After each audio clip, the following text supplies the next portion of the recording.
Hiya Mark, really good session yesterday with the pitching wedge. Hope you found it helpful. Hopefully now that sort of pull and tug left shot will be a thing of the past. Just going to run through these swings now as we discussed.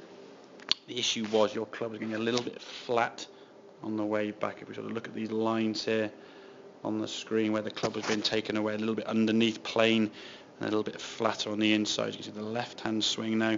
We sort of track these clubs back sort of frame by frame together. You can see the right hand one now, club's a little bit more in front of you. And when the club now is over the toe line, we can see at this position how your forearms have rotated a lot less. So now on the right hand side, the shaft now is parallel to your target line, a bit more over your toes, and that left arm we can see staying into your body a little bit more, not sort of being pushed out quite so much.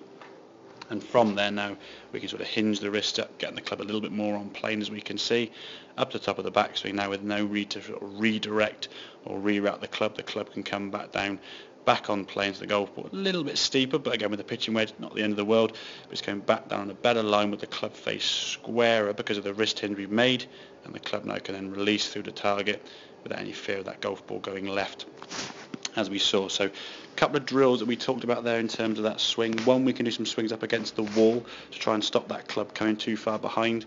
The other one, as we said, once you get the club now in position, just hinge the shaft up sort of towards a 90-degree angle.